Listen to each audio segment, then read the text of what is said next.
श्रीमद्भागवत अमृत श्री गोलोक महात्म खंड भजन नाम।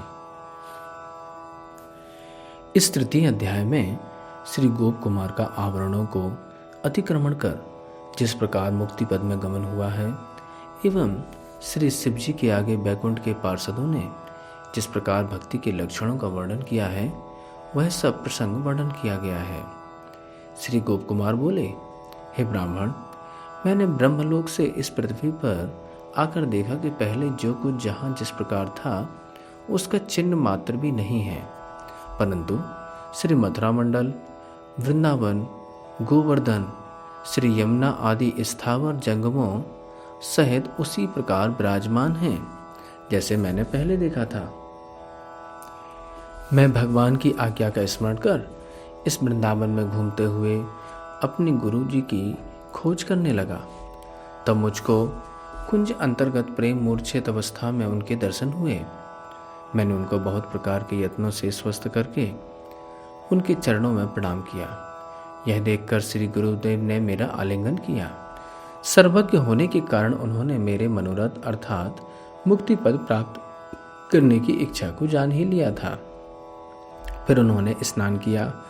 पहले जो मंत्र दिया था उसकी ध्यान आदि विधि का मुझको फिर से कुछ को तो मुखारविंद से कहकर कुछ संकेत द्वारा उपदेश किया और पुनः इस प्रकार कहा, तुम मेरे अत्यंत प्रिय हो, इसलिए जो कुछ मेरा सर्वस्व धन है वह तुमको मैंने दे दिया है। इसके प्रभाव से तुम और भी अपर जो रहस्य हैं वह सब कुछ ही जान सकोगे तथा कर सकोगे। जब मैं बड़ा आनंदित होकर उनके चरणों में गिरा तब वे अंतर्धान होकर वहीं से कहीं अलक्षित होकर चले गए। मैं उनके विरह से अति दुखित हुआ। यत्नपूर्वक धीरज धारण कर जैसा कि उन्होंने आदेश किया था उसी प्रकार बड़े आदर से उस मंत्र का जप करने लगा। तब मैंने अपने देह को 5 भौतिक देह से अतीत देखा और मैं सूर्यमंडल को भेद करके ऊपर के लोगों को देखने लगा। मैंने नीचे के लोगों को देखा कि लोग बहुत दोषों से दूषित हैं, केवल सुख के आभास से ही भूषित हैं और सब मायामय हैं, स्वप्न में देखे गए पदार्थों की तरह अलीक हैं। मुझको जो लोग पहले क्रम से बहुत काल में प्राप्त हुए थे अब उन सबको मैंने एक साथ एक क्षण में ही देखा और उन सबको अपने मन से उल्लंघन वेग करके हुए देखा। फिर मैं उन श्रेष्ठ आवरणों में पहुंचा जहाँ का सुख तथा वैभव ब्रह्मा के लोक से उत्तरोत्तर करोड़ों गुना अधिक है। श्री गोप कुमार जी ने अपने शरीर को 5 भौतिक देह से पृथक देखा। तात्पर्य यह है कि उनका 5 भौतिक विकार रूपत्व नष्ट हो गया था, जिससे मुक्ति पद प्राप्त करने की योग्यता उन्हें प्राप्त हो गई। उनका शरीर छूटा नहीं, केवल आत्मा की आवरण रूप 5 भौतिकताएं दूर हो गईं और मुक्ति के द्वार स्वरूप सूर्यमंडल को भेद कर ऊपर के आवरणों में पहुंचे। स्वर्ग, महरलोक, जनलोक आदि लोकों में वे पहले भी गए थे, परंतु उन्हें अनेक काल लगा था। परंतु अब मन की तरह तीव्र गति से उन लोगों को लागते हुए चले गए। उन्होंने अनुभव किया कि समस्त लोग दुखमय हैं, कुछ भी इनमें सुख नहीं है, केवल सुख का आभास मात्र है। उन आवरणों में उन्होंने उत्तरोत्तर अधिकाधिक सुख का अनुभव किया। उन आवरणों में क्रम मुक्ति वाले व्यक्ति कार्य उपाधि लंघन कर लिंग अर्थात कारण उपाधि को लंघन करने के लिए पहुंचते हैं। वे मुक्त पुरुष क्रम से पृथक पृथक आवरण में तत्त रूप में प्रवेश करके वहां के अशेष सुखमय भोगों को अपनी इच्छा से भोग कर आगे को बढ़ते जाते हैं।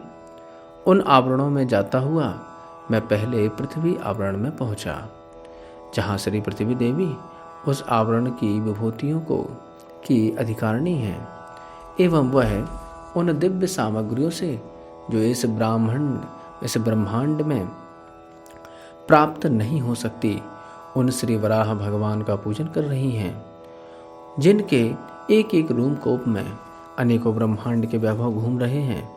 ऐसे स्वरूप का मैंने दर्शन किया। श्लोक संख्या 13 एवं 14 में कार्य उपाधि से कारण उपाधि की विशेषता बताई गई है। कार्य उपाधि का अर्थ है स्थूल शरीर और कारण उपाधि रहते कहते हैं, सूक्ष्म या लिंग शरीर को।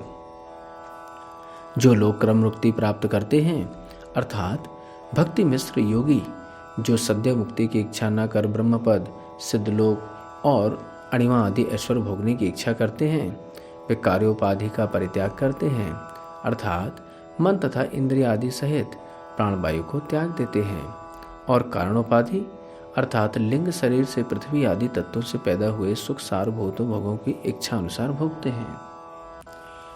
श्री गोप कुमार जी सब आवरणों में क्रमशः पहुंचे। पहले पृथ्वी आवरण का वृत्तांत यहाँ उन्होंने वर्णन किया है। उसमें कार्य रूप जगत के समस्त उपादान स्फुरित होते हुए देखे।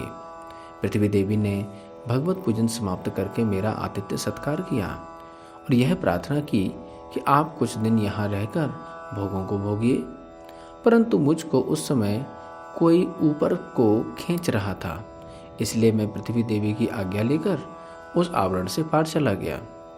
इसी प्रकार मैंने 6 और आवरणों का उल्लंघन किया। वहाँ बड़े बड़े स्वरूप धारण करके जल, तेज, वायु, आकाश, अहंकार तथा महत्त्व को अपने अपने आवरणों से क्रम से मत्स्य, सूर्य, प्रद्युम्न, अनिरुद्ध, संकर्षण तथा वासुदेव भगवान का पूजन करते हुए मैंने देखा।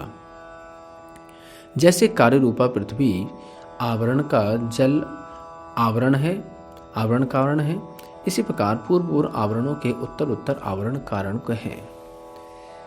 इसी भांति से एक आवरण से दूसरे आवरण के उपास्य देव, उपासक, भोग संपत्तियां तथा महिमाएं भी अधिक से अधिकतर हैं। जैसे मैंने पृथ्वी आवरणों को उल्लंघन किया था, उसी प्रकार मैंने और सब आवरणों का उल्लंघन किया। फिर मैं उस प्रकृति आवरण में पहुंचा जहाँ की गाढ़ श्याम कांति नेत्र तथा मन को हरण करने वाली है। वहाँ मैंने उस आवरण को इष्ट देव के वर्ण के सदृश देखा, जिससे आनंदित होकर मेरी और आगे जाने की इच्छा नहीं रही। उस लोक में अति सुंदर श्री प्रकृति देवी निज उपास्य भगवान साक्षात श्री मोहिनी स्वरूप की सेवा समाप्त कर मेरे पास आई। फिर उसने अणिमा आदि महासिद्धियों को उपहार स्वरूप मेरे सामने उपस्थित किया और पृथ्वी आदि की तरह यह प्रार्थना की, आप कुछ दिन यहाँ रहकर आनंद अनुभव कीजिए। फिर वह स्नेह युक्त होकर बोली, यदि आप मुक्ति की इच्छा करते हैं तो मुझ पर अनुग्रह कीजिए। मैं मुक्ति की द्वारपालिनी हूँ और यदि आप विष्णु भगवान की भक्ति चाहते हैं तो भी आप मुझको स्वीकार कर लीजिए। मैं उनकी दासी, भगनी, शक्ति तथा भक्ति देने वाली हूँ। श्री गोप कुमार बोले, हे ब्राह्मण, मैंने प्रकृति देवी की भेंट को स्वीकार नहीं किया। उसको विष्णु की शक्ति समझकर प्रणाम किया। फिर मैं उस सुंदर वर्ण वाले आवरण को देखने के लिए भ्रमण करने लगा। मैंने यह देखा कि उस लोक के कार्य विधि मुक्त या स्थूल शरीर रहित प्राधानिक जीव अर्थात कारण रूपा प्रकृति के तन्मय मात्रमय उपादान प्रधान के कारण जिन्होंने तदात्मता प्राप्त की हुई है, सुंदर सुंदर उन भोगों को भोग रहे हैं जिनकी महिमा और सब लोगों से सब प्रकार से अधिक है। वे भोग्य पदार्थ स्वयं प्रकाश स्वरूप हैं। विविध प्रकार मन, वचन तथा वाणी के अगोचर हैं। उनका वैभव चित्ताकर्षक है तथा उनकी पृथ्वी आदि कार्य एवं तन्मात्रा आदि कारण समूह सेवा कर रहे हैं जो जगत में है। इसके पश्चात मैंने भगवत इच्छा से उस घोर अपार तम को पार किया। फिर मैंने बड़े भारी तेज पुंज को देखा जिसको देखकर आंखें चकाचौंध हो जाती हैं। जब मैंने यत्नपूर्वक बड़ी शक्ति से अपनी दृष्टि को और आगे फैलाया तब मैंने उस परमेश्वर भूमा पुरुष के दर्शन किए जिसका तेज करोड़ों सूर्यों के प्रकाश के समान है। वे मन तथा नेत्रों के आनंद को बढ़ाने वाले हैं। उनका स्वरूप व्यापक है एवं जो विविध प्रकार के सुंदर सुंदर भूषणों से भूषित हैं। उनमें उत्तम पुरुषों के समस्त लक्षण हैं और जो महाअद्भुत पर ब्रह्म स्वरूप से स्फुरित हो रहे हैं। वे अच्युत भगवान सर्वदा गुणातीत होते हुए भी शक्ति, वात्सल्य आदि अशेष गुणों के आधार स्वरूप हैं, जो निराकार प्राकृतिक आकार रहित होते हुए भी साकार हैं, जिनका स्वरूप सबके मन को आनंद देने वाला है, जो प्रकृति के अधिष्ठाता रूप से विलास करते हुए भी प्रकृति से अलग हैं। तब मैं बड़े संभ्रम, भय और आनंद से विवल हो गया। उस समय मैं यह नहीं जान सका कि अब मुझको क्या करना चाहिए। यद्यपि वह भगवान स्वयं प्रकाश स्वरूप है और इंद्रिय वृत्ति से अगोचर है, तो भी मैंने उनकी कृपा के प्रभाव से उनके साक्षात दर्शन किए। मैं इस बात को निश्चय नहीं कर सका कि मैं उनके दर्शन नेत्रों से कर रहा हूँ या चित्त से, अथवा इन नेत्रों मन इंद्रियों का अतिक्रम कर मैं उनको अपनी आत्मा से ही देख रहा हूँ। एक क्षण में तो मैं उनकी निराकार की तरह देखता रहा, उनको निराकार की तरह ही देखता रहा, जो मुझको श्री जगन्नाथ जी की कृपा की स्मृति दिलाती है। दूसरे क्षण में उनका पहले की तरह बड़ा तेज पुंज साकार मूर्ति स्वरूप दर्शन करके आनंद लाभ भी करता था। जब कभी मैं उस तेज पुंज में लीन होने को होता था, तब मैं उनके चरणारविंदों की नक्षटा का स्पर्श करता, जिससे वे कृपा कर मुझे लीन होने से बचा लेते।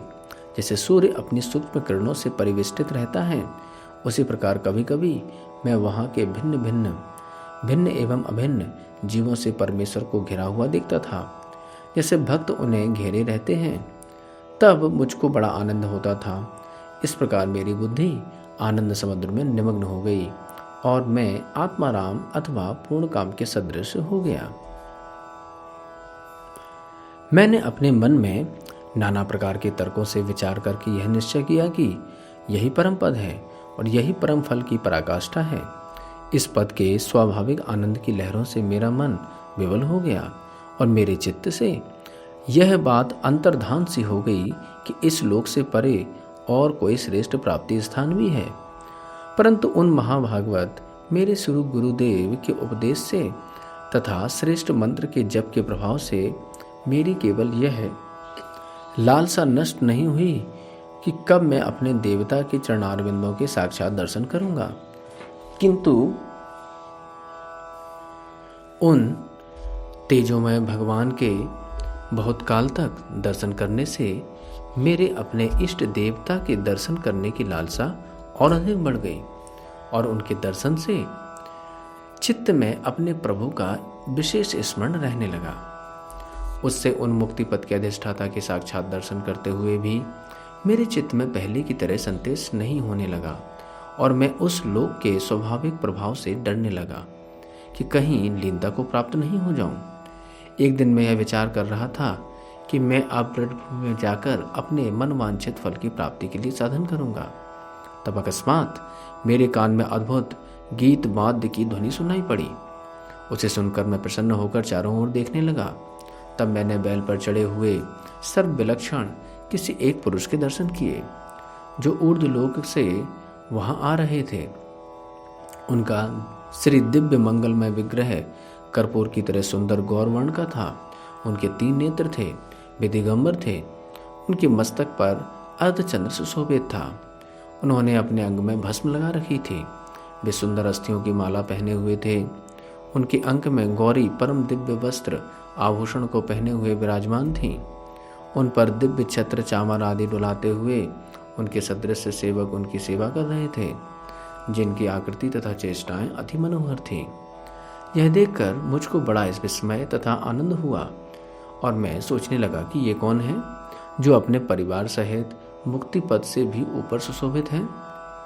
इनका ईश्वरत्व इस जगत से विलक्षण तथा मुक्ति पद से भी अधिक है। ये सदाचारी होते हुए भी महाविषयों की तरह प्रतीत होते हैं। मैं उनके दर्शन करके बड़ा आनंदित हुआ एवं मैंने उनके परिवारजनों सहित उनको प्रणाम किया। तब वे कृपा से मेरी ओर देखने लगे। तब मैं बड़े हर्ष से श्री नंदीश्वर नामक उनके गणों के अध्यक्ष के पास गया और उससे सब वृतांत विशेष रूप से पूछा। तब वह हंसते हुए कहने लगे, हे गोप कुमार, तुम केवल श्री गोपाल जी की उपासना में ही रहते हो। क्या तुम यह नहीं जानते कि ये जगदीश्वर शिव जी महाराज हैं? यह भुक्ति तथा मुक्ति के फल देने वाले हैं एवं भगवत भक्ति को बढ़ाने वाले हैं। यह मुक्तों के भी पूजनीय तथा वैष्णवों के प्यारे हैं। ये अपने सखा कुबेर की भक्ति के वशीभूत होकर अपने स्वरूप के अनुरूप अपने शिवलोक से, जिसे श्री शिव तथा श्री कृष्ण में अभेद भाव से भक्ति करने वाले प्राप्त करते हैं, आकर कैलाश पर्वत को सुशोभित करने के लिए अपनी प्रिया श्री पार्वती जी तथा अपने प्यारे अन्य थोड़े से परिवार को साथ लेकर जा रहे हैं। श्री गोप कुमार बोले, हे ब्राह्मण, यह सुनकर मैं बड़ा आनंदित हुआ। मेरी यह इच्छा हुई कि मैं इन महेश्वर से इनकी निजी हृदयंगम किसी कृपा विशेष को प्राप्त करूं। यह जानकर श्री शिव जी ने अपने नेत्र से अपने गणश्रेष्ठ नंदीश्वर को संकेत किया। उसने स्वयं शुद्ध भाव से मुझे उपदेश किया, जिसको सुनकर अनायास हो मैंने उन तत्वों को जान लिया कि ये शिव जी मेरे मदन गोपाल निज इष्ट देव से अभिन्न होकर भी उनके प्रति प्रेम को बढ़ाने वाले हैं। तब मैं प्रसन्न होकर उनके गणों के मध्य में पहुंचा, जिन्होंने मुझको बड़ा आनंदित किया। फिर मैंने श्री नंदीश्वर से इस प्रकार विलक्षण वृत्तांत सुना। श्री नंदीश्वर ने बताया कि ये शिव जी सदा एक रूप से अपने उस लोक में जो इस मुक्ति लोक से ऊपर है स्वयं प्रकट स्वरूप से निवास करते हैं। वहाँ इनके एक निष्ठ प्रिय भक्त इनके सदा दर्शन करते हैं। श्री शिव जी अपने भक्तों को नृत्य गीत आदि कौतुक से सुखी करते रहते हैं। इस अनुष्ठान से इन अनुष्ठानकों को ये अपने से अभिन्न श्री भगवान की भक्ति को ग्रहण कराने के लिए ही करते हैं।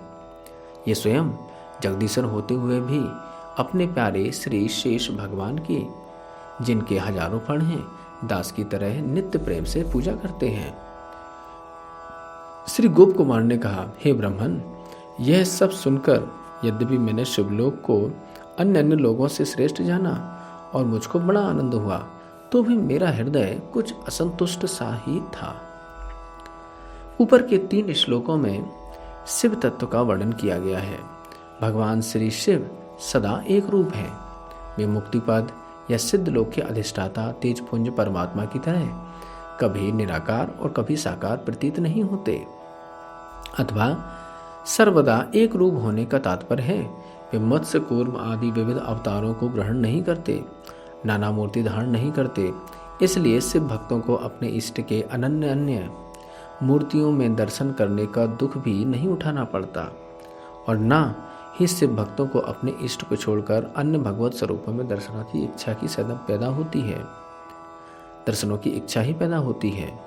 अतः उनको सुख संपदा प्राप्ति में भी कोई बाधा नहीं है। श्री नंदीश्वर ने कहा कि ये निज लोक में सर्वदा प्रकट भाव से विराजमान रहते हैं। इसका अभिप्राय यह है कि ये विष्णु आदि की तरह अपने लोक से अंतर्हित भी नहीं होते, कहीं जाते भी नहीं।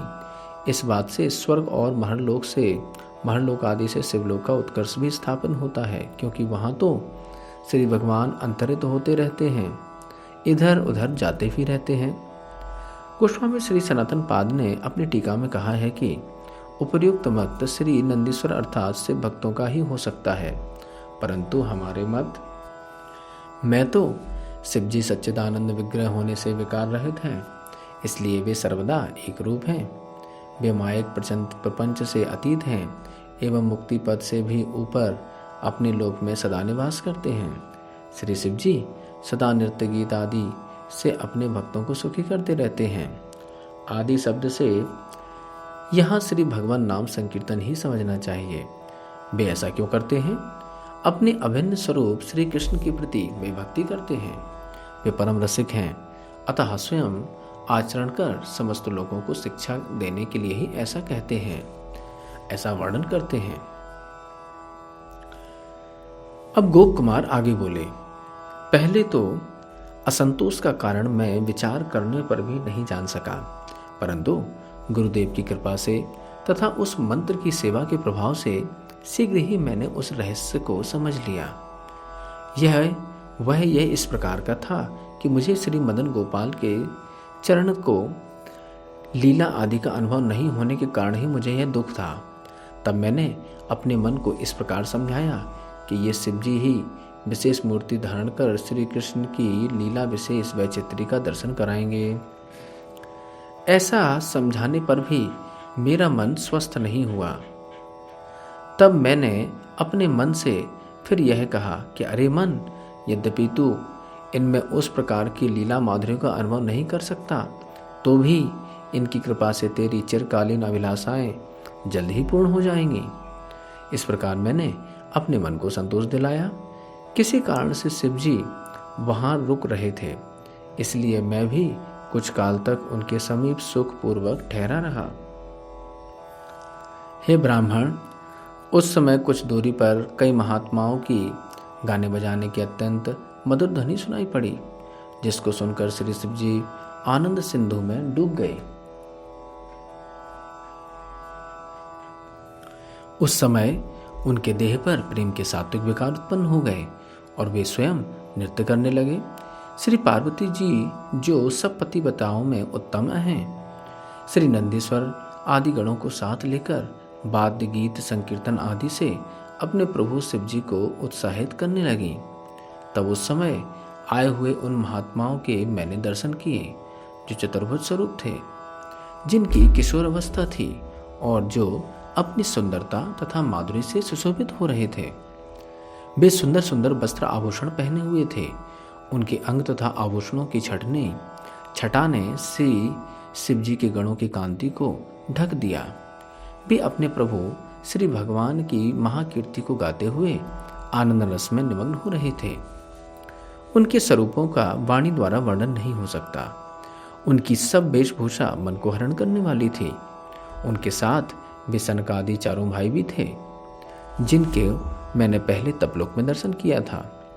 उनके दर्शन के स्वाभाविक प्रभाव से मेरा मन आकृष्ट होकर बड़ा आनंदित हुआ। उसी समय मैं भीतर बाहर उनके अतिरिक्त अपने प्रिय और किसी वस्तु को नहीं देख पाया।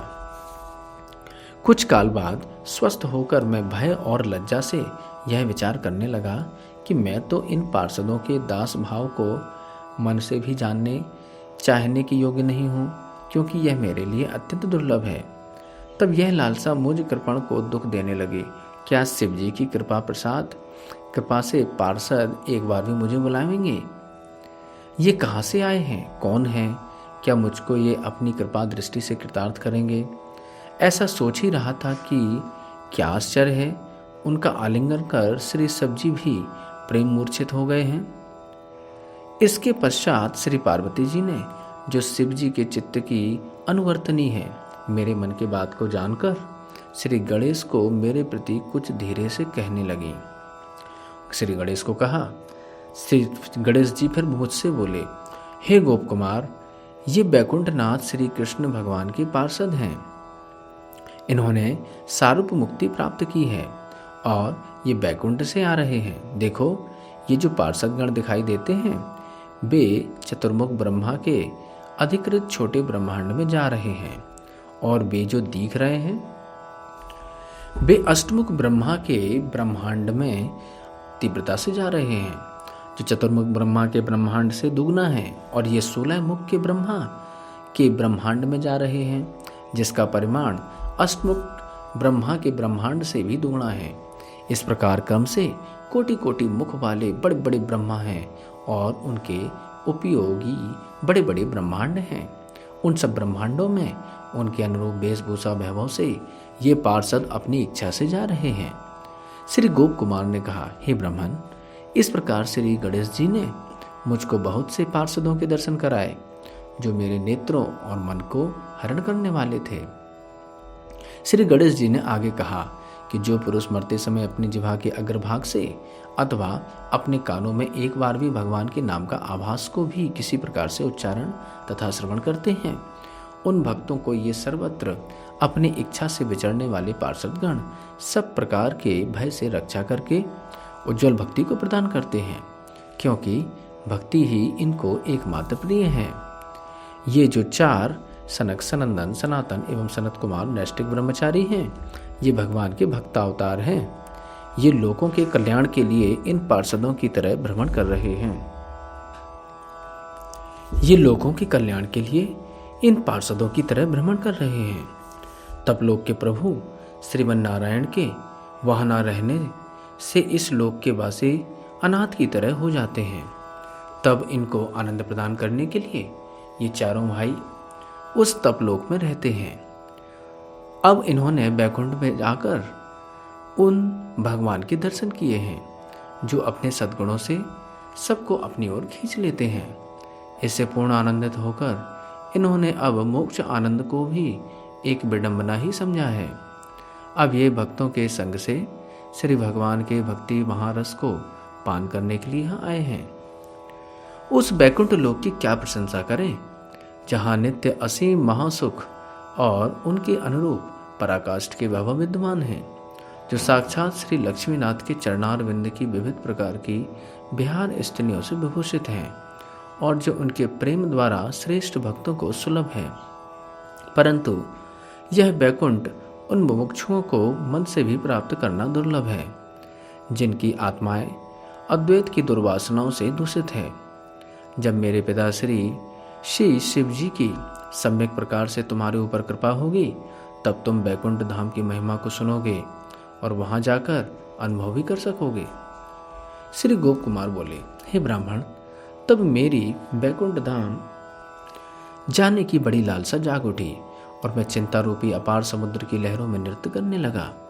बहुत विचार करके मैंने अपने आप को वहां जाने का अयोग्य ही निश्चित किया। उस दुख में मैं रोता हुआ क्षण भर में मूर्छित होकर गिर पड़ा। तब शिवजी महाराज, जो बड़े दयालु हैं एवं दूसरे के दुख को सहन नहीं कर सकते और जिनके एकमात्र वैष्णव ही प्रिय हैं, उन्होंने जल्दी से मुझको उठा लिया और आश्वासन देते हुए इस प्रकार कहने लगे। श्री महादेव जी बोले, श्री वैष्णव गोप कुमार, जैसे तुम उस बैकुंठ लोक में रहने की इच्छा करते हो, इसी प्रकार मैं भी पार्वती जी के सहित सदा वहां निवास करने की अभिलाषा करता हूँ। वह लोक अति दुर्लभ है, मुक्त पुरुष भी उसके लिए प्रार्थना करते हैं। वह लोक ब्रह्मा जी के पुत्र भृगु आदि श्री ब्रह्मा जी तथा मेरा भी साध्य है, अर्थात हम उसके लिए साधन करते रहते हैं। जो पुरुष निष्काम भाव से अपने वर्णाश्रम धर्मों को शुद्धता से पालन करते हुए उनमें परम निष्ठा रखते हैं, उन पर श्री भगवान की जो कृपा है, उस कृपा से 100 गुनी अधिक कृपा प्राप्त होने पर ब्रह्मापद की प्राप्ति होती है और उस कृपा से भी 100 गुना अधिक कृपा जिन पर होती है, वे मेरे भाव अर्थात शिव पद को प्राप्त होते हैं।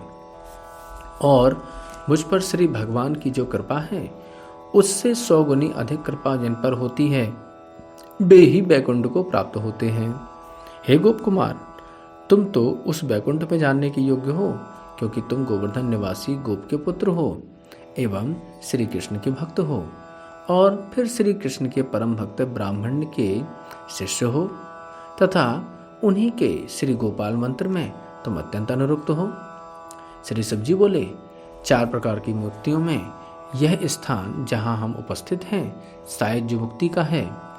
यह स्थान उन सन्यासियों को प्राप्त होता है जो अद्वैत भावना में भावित हैं और जिन पुरुषों के चित्त इस संसार की महादुख रूपी अग्नि की ज्वाला से सूख गए हैं और जिनके अंतःकरण सार तथा असार वस्तु के विवेचन करने में असमर्थ हैं एवं केवल असार वस्तु को ही ग्रहण करते हैं, उन जीवों के लिए श्री कृष्ण ने अपने चरणार बिंदों की प्रेम भक्ति को गोपन करने के लिए मुझको आदेश दिया है और मैंने उनको भ्रम रूपी समुद्र में डाल रखा है।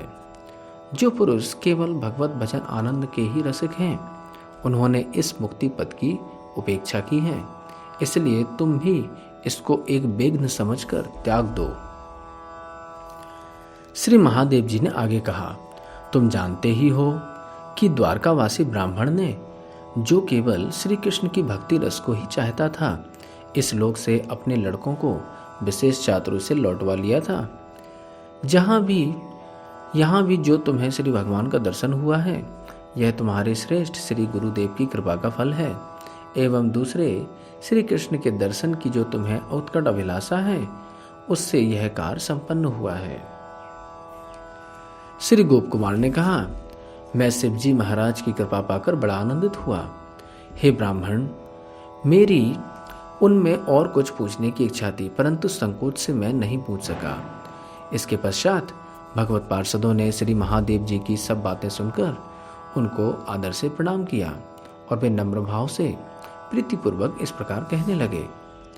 श्री भगवान के पार्षदों ने कहा, हे भगवान, श्री वैकुंठ नाथ के समान अन्य कोई भी नहीं और आपका श्री भगवान से और श्री पार्वती जी का श्री लक्ष्मी जी से अभेद ही है। आपका श्री पार्वती जी का यहाँ निवास करने का अधिकार है, क्योंकि यह प्रसिद्ध बात है कि आप उन वैकुंठ नाथ की प्रीतम सखा तथा श्रेष्ठ अवतार हैं। तथापि अब जो आपने अपनी दीनता का वर्णन किया है, यह भगवान के अत्यंत प्यारे भक्तों का स्वाभाविक धर्म ही है, क्योंकि जो भक्त होते हैं उनमें दीनता स्वाभाविकता होती ही है।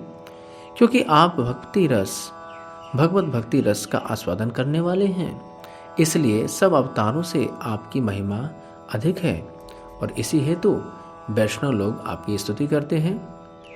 श्री गोप कुमार बोले, अपनी स्तुति को सुनकर जब श्री शिवजी महाराज संकोच से मौन हो गए, तब श्रेष्ठ सुहृदवत पार्षदों ने मुझको आलिंगित करके इस प्रकार कहा। श्री भगवत पार्षद बोले, हे गोप कुमार, आप हमारे प्रभु के श्रेष्ठ मंत्र की उपासना करने वाले हो और शिव जी के प्रिय हो, इसलिए आपकी गणना हम भक्तों में ही करते हैं। गौड़ देश में गंगा तट पर जिनका जन्म हुआ और जो श्री मथुरा में निवास करते हैं और जिनका नाम जयंत है, वह श्री कृष्ण के अवतार स्वरूपी हैं, आपके श्रेष्ठ गुरु हैं। हे गोप कुमार, आप यह बात सत्य समझें कि हम यहाँ आपके निमित्त ही यहाँ आए हैं। अब आप अपना हित और नित्य निज कृत्य सुनिए। यदि आपको वैकुंठ प्राप्त करने की इच्छा है तो आप सब परित्याग कर प्रेम पूर्वक नवदा भक्ति का अनुष्ठान करें। उस नवदा भक्ति को जानने के लिए श्रीमद् भागवत आदि शास्त्रों का सेवन करें और उनमें भगवान की लीला कथा को नित्य सुने। जब आप उस कथा को प्रेम पूर्वक सुनोगे, तब वह आपको जल्दी ही श्री भगवत पद की प्राप्ति करा देगी। उस सर्व साधन श्रेष्ठ नवदा भक्ति के किसी एक अंग के अनुष्ठान करने से सर्वोत्तम फल श्री वैकुंठ की प्राप्ति हो सकती है। अन्य अन्य पुरुषार्थ भी श्रेष्ठ सुने जाते हैं, परंतु फल का विचार करने से सब तुच्छ हो जाते हैं एवं तत्ववेत्ता उनका आदर नहीं करते हैं। यद्यपि नवदा भक्ति के एक अंग से ही वैकुंठ प्राप्ति हो जाती है, तो भी भक्ति रसिक विचित्र विचित्र प्रकार की भक्ति रस माधुरी को अनायास आस्वादन करने के लिए नवधा भक्ति का अनुष्ठान करते हैं। यद्यपि उनमें से किसी एक भक्ति के श्रद्धा युक्त अनुष्ठान करने से श्री कृष्ण के चरणारविंदों में प्रेम का स्वयं एक प्रादुर्भाव हो जाता है, तो भी वह भक्ति प्रेम से ही करनी चाहिए, जिससे अन्य अन्य कामना रूपी हृदय रोग जो वैकुंठ प्राप्ति का विरोधी है दूर हो जाए। इस प्रकार की भक्ति जहाँ जहाँ अनुष्ठित होती है, वह स्थान ही वैकुंठ बन जाता है, क्योंकि वहाँ श्री भगवान विराजते हैं। तो भी वहाँ जहाँ भक्ति अनुष्ठान होता है, सर्वदा भगवान के साक्षात दर्शन नहीं होते। इसलिए भक्त वैकुंठ की अवश्य कामना करते हैं, क्योंकि वैकुंठ को छोड़कर और किसी भी स्थान पर सब प्रकार की भक्ति उस भक्ति के निष्ठा युक्त अनेक भक्तों के साथ साथ निर्विघ्नता पूर्वक अनुष्ठित नहीं हो सकती है। उस भक्ति को अपनी इंद्रियों, मन तथा काय की चेष्टा रूप नहीं समझना चाहिए, बल्कि वह भक्ति सत रज तम इन तीनों गुणों से अतीत सच्चिदानंद स्वरूपा तथा नित्य है। वह भक्ति श्री कृष्ण की कृपा से ही तीन गुणों से अतीत सच्चिदानंद स्वरूप शुद्ध जीव में प्रकाशित होती है। वह अपने भक्तों को आनंद प्रदान करने के लिए श्री कृष्ण श्रवण कीर्तन आदि बहुत प्रकार से प्रकट होती है। विवेक द्वारा परम अर्जित विशुद्ध जीव तत्व में स्फुरित होने पर नवविधा भक्ति अप्राकृत श्री हरिपद वैकुंठ लोक में जाकर भी विलास करती है। अन्य दूसरे कर्मों की तरह यदि भक्ति को इंद्रियों का व्यापार या कर्म मान लिया जाए, तो भक्ति आत्मसंगता, अनिरपेक्षता या स्वतः प्रकाश नहीं होगी। अर्थात ज्ञान द्वारा शरीर इंद्रियों की चेष्टा से आत्मा के शुद्ध होने पर नवविधा भक्ति प्राकृतिक कर्मों की भांति आत्मसंगता नहीं हो सकती, क्योंकि भक्ति प्राकृतिक नित्य नैमित्तिक कर्मों की भांति जीव की कर्तव्य अभिमान मूलक नहीं है। यदि अन्य अन्य कर्मों की तरह भगवत भक्ति से विरक्त होकर जीव विशुद्ध हो जाए, अर्थात भक्ति रहित हो जाए, तो वह जीवात्मा वैकुंठ कैसे प्राप्त कर सकता है? क्योंकि वैकुंठ के लिए तो भक्ति युक्त होना अनिवार्य है। अतः यदि उस भक्ति रहित होकर जीवात्मा शुद्ध होता है तो अन्य कर्मों की तरह वह भी फिर मुक्ति को ही प्राप्त करेगा, वैकुंठ को नहीं। अन्य अन्य कर्मों की तरह भगवत भक्ति को कर्म नहीं मानना चाहिए। जहाँ कहीं भक्ति को कर्म कहा गया है वह केवल बहिर्दृष्टि से ही कहा गया है। जैसे वैकुंठवासी भक्तों का देह अप्राकृतिक सच्चिदानंद स्वरूप होता है और अभक्तों का प्राकृतिक होता है, परंतु दोनों जगह देह शब्द का ही प्रयोग किया जाता है। इसी प्रकार कहीं कहीं भक्ति को भी कर्म कह दिया जाता है, परंतु कर्म प्राकृतिक है और भक्ति अप्राकृत। वैकुंठ में अथवा अन्य स्थानों में रहने वाले भक्तों के सच्चिदानंद रूप शरीर मन इंद्रियों में वह स्वानुरूप अर्थात सच्चिदानंद स्वरूपा भक्ति स्वतः ही प्रकाशित होती है। इस विषय में हम वैकुंठ के पार्षदगण प्रमाण स्वरूप हैं और इस प्रकृति के गुणों को छूते तक नहीं हैं और निरंतर इस भक्ति का बहुत प्रकार से आस्वादन करते हैं। यद्यपि यह भक्ति इंद्रियों का व्यापार नहीं है, तो भी नवीन भक्तों की भक्ति में प्रवृत्ति कराने के लिए वह उनकी इंद्रियों के व्यापार की भांति प्रतीत होता है। इस भक्ति को भक्तिनिष्ठ बड़े बड़े महात्मा अपने अधीन नहीं मानते हैं, बल्कि इनको भगवान की बड़ी कृपा स्वरूप में ही अनुभव करते हैं। हे गोप कुमार, यदि आपकी श्री वैकुंठ के जल्दी दर्शन करने की अभिलाषा है तो आप शीघ्र ही उस श्रेष्ठ ब्रजभूमि में जाएं, जहाँ सब प्रकार की अभिलाषाओं को पूर्ण करने वाली है, क्योंकि यह ब्रजभूमि सभी प्रकार की अभिलाषाओं को पूर्ण करती है। आप एकमात्र भगवत चरणारविंद प्राप्ति के लिए विशुद्ध भक्ति का आचरण करें, जिसमें प्रायः नाम संकीर्तन अधिक है। आपको उस प्रकार की प्रेम भक्ति जल्दी ही प्राप्त होगी, जिसके प्रभाव से आप वैकुंठ में जाकर श्री कृष्ण के सुखपूर्वक दर्शन करेंगे। कोई कोई प्रेम प्राप्ति का अंतरंग उत्तम साधन कीर्तन को ना मानकर स्मरण को ही मानते हैं, इसलिए कि कीर्तन स्वरूप भक्ति एकमात्र अचेतन जीवा इंद्रिय से जल्द ही सिद्ध हो जाती है और थोड़े प्रयास से सुख को प्रदान करती है।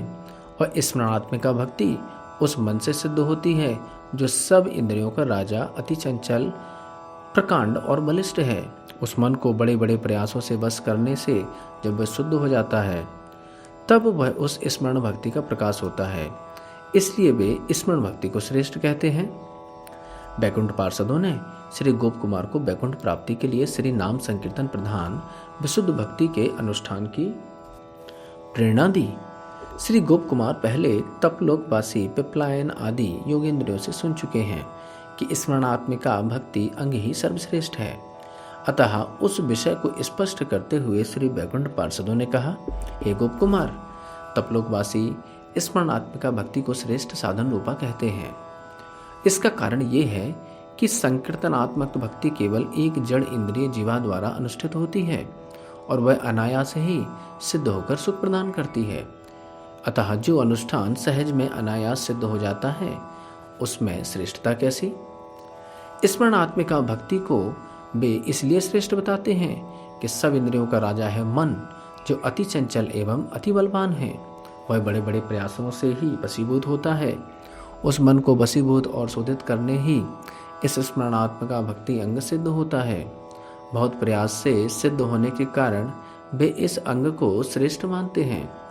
वे इस बात को भी अनेक शास्त्र प्रमाणों द्वारा सिद्ध करते हैं कि जिसमें मन पर विजय प्राप्त कर ली है, उसने सब इंद्रियों को जीत लिया है। मन जिसके वशीभूत हैं, उस व्यक्ति की देवता भी पूजा करते हैं। दान, स्वधर्म, यम, वेदाध्ययन आदि सबका फल है वे मन सभी को ही बताते हैं। इस प्रकार अनेक यत्नों से जो सिद्ध होती है, उस स्मरणात्मिका भक्ति को श्रेष्ठ कहकर वर्णन करते हैं। इतना कहकर श्री वैकुंठ पार्षद अपने अभिमत और मंतव्य को अगले श्लोक में व्यक्त करते हैं।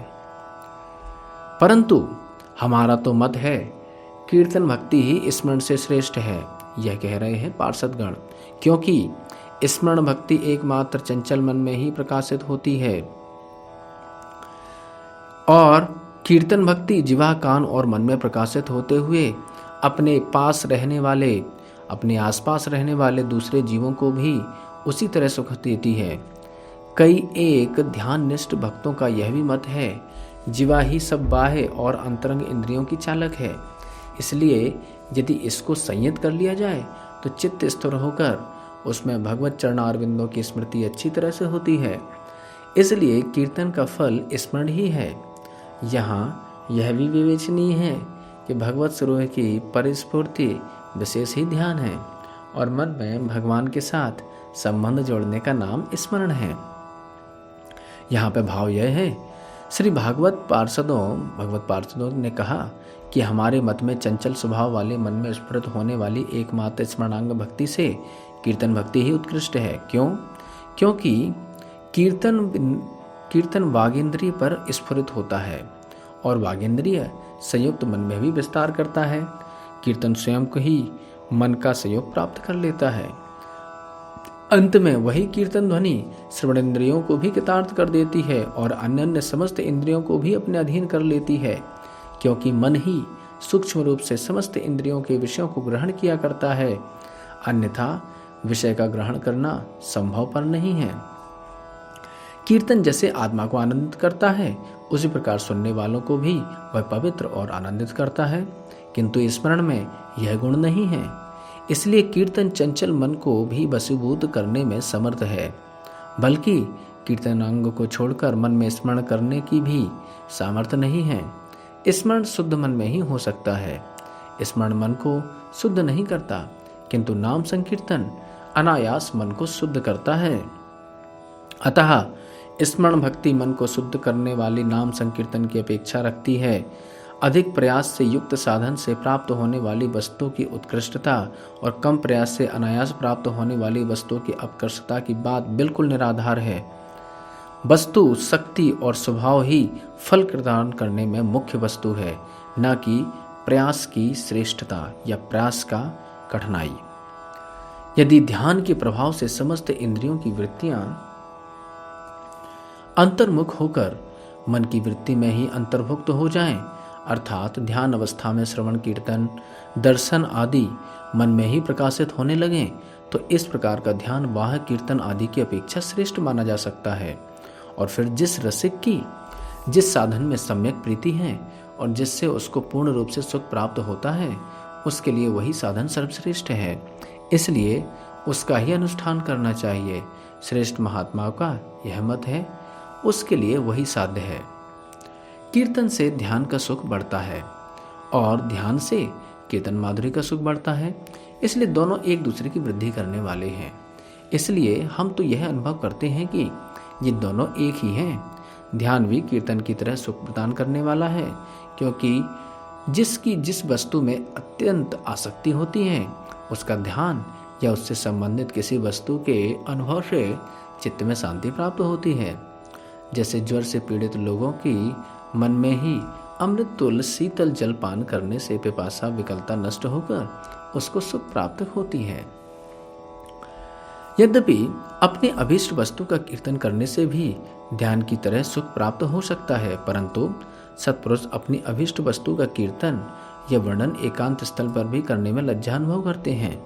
ध्यान तो केवल निर्जन स्थान पर अकेले ही रहने से सिद्ध होता है, परंतु संकीर्तन निर्जन स्थान पर अकेले रहने पर बहुत व्यक्तियों के संग पर होने पर सिद्ध हो सकता है। यद्यपि श्री कृष्ण के नाना प्रकार के संकीर्तन हैं, तो भी उनका नाम संकीर्तन ही मुख्य है, क्योंकि नाम संकीर्तन में प्रेम संपत्ति जल्दी ही प्रकट करने की सामर्थ्य है। इसलिए सबके मत में कीर्तन ही सर्वश्रेष्ठ है। जीवा द्वारा हार्दिक प्रेम सहित निरंतर कृष्ण नाम के अमृत का जो आस्वादन सुख प्राप्त होता है, वह अतुलनीय है। उसकी महिमा का कौन वर्णन कर सकता है। यद्यपि सब भगवान नामों की महिमा बराबर है, तो भी अपने प्रिय उपास्य देव के नाम संकीर्तन से जल्दी अभीष्ट सिद्धि प्राप्त होकर सुख लाभ प्राप्त होता है। नाना प्रकार की रुचि वाले व्यक्तियों की अनेक प्रकार के भगवान नामों में से एक नाम में प्रीति होने पर क्रमशः उनमें समस्त नाम ही प्रिय लगने लगते हैं। एकमात्र बाघ रूपी अमृत प्रकट होता है तो भी वह अपने मधुर रस से अन्य अन्य सब इंद्रियों को प्लावित कर देता है। वाक इंद्रिय अर्थात जीवा पर नाम का मुख्यतः आविर्भाव होता है और वह नाम उच्चारण करने वाले तथा श्रवण करने वाले दोनों को ही आनंद प्रदान करता है। इसलिए भगवान के ध्यान से उनका नाम संकीर्तन ही श्रेष्ठ है। और फिर श्री कृष्ण की प्रेम रूपी संपत्ति प्राप्ति के लिए नाम संकीर्तन ही बलवान है तथा श्रेष्ठ साधन कहा गया है, जो परम आकर्षण मंत्र की तरह श्री कृष्ण को साधक की ओर खींच लाता है। इसलिए भगवत रसिक जन संकीर्तन को ही भक्ति का फल स्वरूप मानते हैं। भगवत प्रेम संपत्ति प्रदान करने में वह सर्वदा अमोघ ही है। कोई कोई रसिक जन यह कहते हैं कि श्री कृष्ण प्रेम का लक्षण यह स्वरूप श्री नाम संकीर्तन ही है, क्योंकि अपने इष्ट देव का नाम प्रेम पूर्वक संकीर्तन करने से स्वयं ही प्रेम स्फुरित हो उठता है। जैसे वर्षा ऋतु में पपीहा मेघों को नहीं देखकर आर्त स्वर से पीयूं पीयूं की रट लगाता है तथा रात्रि में चकवी अपने पति के वियोग में चिल्लाती रहती है। इसी प्रकार प्रेम विफल होकर भक्तजन श्री भगवान का बार बार संकीर्तन करते रहते हैं। भगवान विचित्र लीलाओं के रस सागर स्वरूप हैं। उनकी विचित्र कृपा से ही विविध प्रकार की संकीर्तन माधुरी निष्पन्न होती है, जो अपने यत्न से भली प्रकार सिद्ध नहीं हो सकती है। श्री भगवान नाम परायण उपासकों के अपनी इच्छा से प्रारब्ध नष्ट हो जाते हैं, परंतु दूसरों को जो नाम उपासक नहीं है प्रारब्ध पाप अवश्य भोगने पड़ते हैं। उनके केवल संचित पाप ही नष्ट होते हैं। जो महात्मा भगवान के नाम संकीर्तन में परायण हैं, वे भक्ति रूपी महानदी को छिपाने के लिए और इस भय से कि कहीं वह प्रकट न हो जाए, अपने व्यवहार से अपने दोष और दुखों को ही प्रकाशित करते हैं। यद्यपि भगवत नाम संकीर्तन मात्र से ही भक्तों के दुख तथा दूषण नष्ट हो जाते हैं, तो भी कोई कोई महात्मा जो भगवान की तरह कृपालु हैं, पुरुषों को सदाचार सिखाने के लिए दुख तथा दूषणों को अंगीकार किए रहते हैं। जैसे भरत राजा ने शुद्ध अंतःकरण होते हुए भी दुस्संग के दोष दिखाए, इसी प्रकार युधिष्ठिर महाराज आदि ने धर्मराज होकर भी जुए आदि खेलने के दोष और राजा नृग आदि ने पाप रहित होते हुए भी अपने व्यवहार से ब्राह्मण के द्रव्य को हरण करने के पाप को प्रदर्शन करते हुए लोगों को शिक्षा प्रदान की। उपर्युक्त श्लोकों में इस शंका का निराकरण किया गया है कि जो भगवत उपासक हैं और जो भगवान नाम परायण हैं, उनमें अनेक प्रकार के दुख भोग किस लिए दिखते हैं, जबकि नाम संकीर्तन द्वारा सब पाप और प्रारब्ध कर्म तब भी ध्वंस हो जाते हैं। श्री भगवत पार्षद कह रहे हैं कि जो भगवत उपासक एवं नाम परायण हैं और फिर भी अनेक प्रकार के दुख भोगते हुए दिखते हैं, पहले तो वे उन प्रारब्ध कर्मों को नष्ट करने की इच्छा ही नहीं करते, क्योंकि वे अपनी दुख निवृत्ति कभी नहीं चाहते। दूसरे, वे स्वयं पाप कर्मों का फल स्वयं भोगकर जगतों को लोगों को शिक्षा देते हैं कि यदि इस प्रकार के कोई कुकर्म या पाप करेगा तो उसे हमारी तरह ही दुख भोगने पड़ेंगे। इस प्रकार वे श्री भगवान की तरह सांसारिक लोगों के उद्धार के लिए कृपायुक्त होकर दुख दोषों को ही स्वयं ही अंगीकार किए रहते हैं। उदाहरण के रूप में राजा श्री भरत के चरित्र का इंगित किया गया है। राजा भरत परम विरक्त धर्मात्मा भगवत उपासक थे। एक हिरण के बच्चे में वे अनुरक्त हो गए थे और उनको दूसरे जन्म में हरण योनि को प्राप्त होना पड़ा, अर्थात संग दोष के फल को उन्होंने जगत में प्रदर्शन किया। इसी प्रकार धर्मराज राजा युधिष्ठिर, जिनके पास साक्षात श्री भगवान कृष्ण बांधव सखा दास सारथी यहाँ तक कि दूत बनकर रहे, उनमें दोष और दुख क्या कभी संभव हो सकता है? परंतु कृपालतावश वे जुआ आदि दोषों को अंगीकार कर अनेकों दुख को भोगते हैं, केवल इसलिए कि जगत के लोग शिक्षा प्राप्त कर सकें कि जुए के कारण कितने दुष्परिणाम हैं, जुए के कितने दुष्परिणाम होते हैं।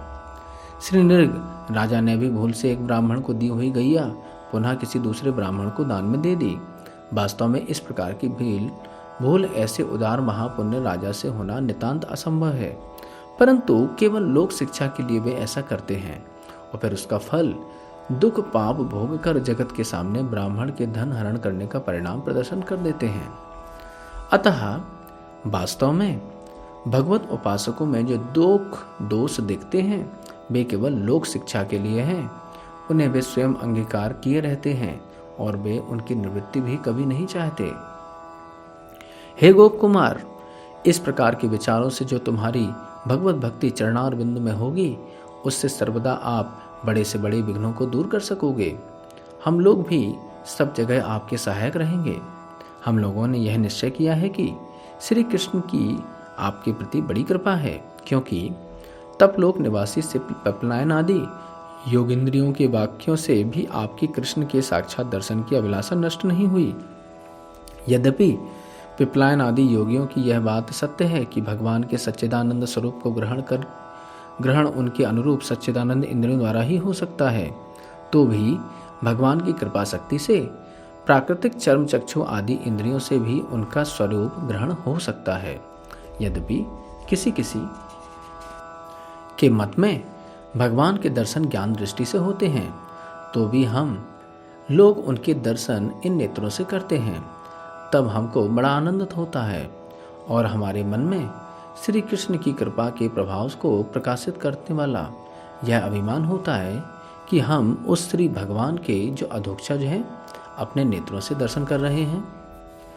कोई कहते हैं कि श्री भगवान का स्वरूप अपरिच्छिन्न है, अतः अपरिच्छिन्न नेत्रों द्वारा उनकी सम्यक दर्शन नहीं हो सकते।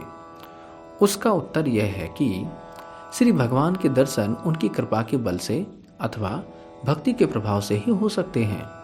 इसलिए नेत्र परिच्छिन्न होते हुए भी मन की तरह उनका सम्यक प्रकार से निरंतर साक्षात दर्शन कर सकते हैं।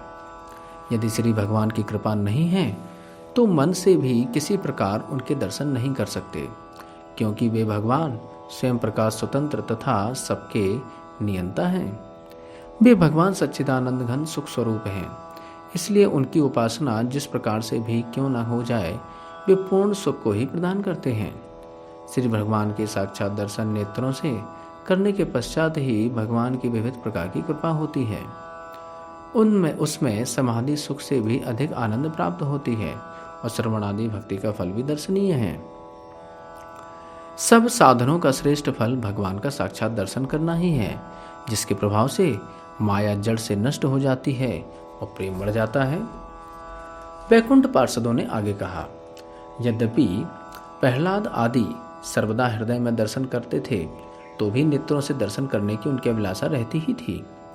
इसमें प्रमाण यह है कि समुद्र के किनारे श्री भगवान के साक्षात दर्शन होने के पश्चात ही श्री प्रहलाद जी का प्रेम अधिक बढ़ा था। भगवान श्री कृष्ण के साक्षात दर्शन करते हुए किसी किसी भक्तों के नेत्र बंद हो जाते हैं। वह ध्यान नहीं है, बल्कि आनंद के भार से उनके नेत्र बंद हो जाते हैं। यह कंप आदि की तरह प्रेम का ही एक सात्विक विकार है। ध्यान केवल भगवान के सामने न रहने पर ही होता है, उनके साक्षात विद्वान होने पर नहीं हो सकता।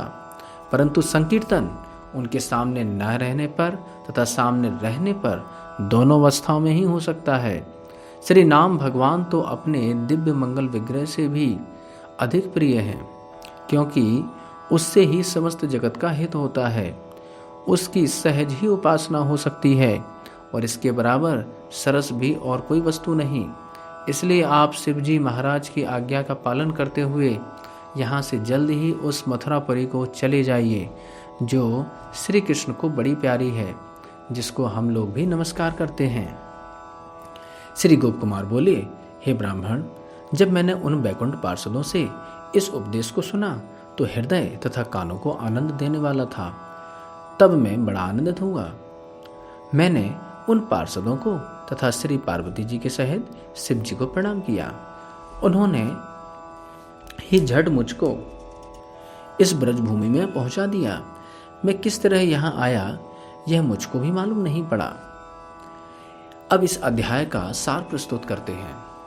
इस अध्याय में श्री गोप कुमार ब्रह्मलोक से ब्रजभूमि में आए और वहां गुरु मंत्र जप के प्रभाव से प्रकृति के 8 आवरणों को पार कर एवं उन स्थानों में सम्मान पाते हुए सशरीर सिद्धलोक या मुक्ति में पहुँचे, उसकी जिसके कारण समुद्र के पार अप्राकृतिक राज्य में पहले पहले अवस्थित हैं। उस लोक में उन्होंने श्री भूमा पुरुष के दर्शन किए, जो कभी निराकार और कभी साकार स्वरूप में स्फुरित हो रहे थे। लोक के प्रभाव से उन्हें वहाँ आत्मारामता भी प्राप्त होने लगी, परंतु वहाँ भी वे संतुष्ट न हुए। अपने इष्ट देव के दर्शनों की अभिलाषा उन्हें बनी रही। गुरुदेव की कृपा और गुरु मंत्र के प्रभाव से जब उन्होंने ब्रजभूमि में लौटने का विचार किया, तब वहाँ उन्हें श्री पार्वती महादेव जी के दर्शन प्राप्त हुए, जो अपने अनेक पार्षदों से सेवित हो रहे थे एवं शिवलोक के से कुबेर लोक में जा रहे थे। श्री नंदीश्वर ने श्री शिव तत्व का वर्णन किया। इतने में वहाँ श्री गोप कुमार ने श्री विष्णु भगवान पार्षदों को देखा, जो नाम संकीर्तन कर रहे थे और अन्य लोगों को जा रहे थे। श्री गणेश जी ने उन विष्णु पार्षदों की महिमा का वर्णन किया। तत्पश्चात श्री शिव जी ने गोप कुमार को बैकुंठ लोक की महिमा सुनाई, अपने द्वारा मायावाद चलाने की बात भी कह सुनाई और श्री गोप कुमार को शीघ्र ही इस सिद्धलोक को त्यागने का आदेश दिया। श्री भगवत पार्षदों ने फिर श्री गोप कुमार को भक्ति तथा प्रेम को प्राप्ति का उपाय बताया तथा ध्यान कीर्तन आदि का स्वरूप भेद बतलाते हुए नाम संकीर्तन को ही प्रेम प्राप्ति का सर्वश्रेष्ठ साधन बताया। इसके पश्चात ध्यान से नेत्रों द्वारा साक्षात दर्शन की महिमा का ज्ञान किया।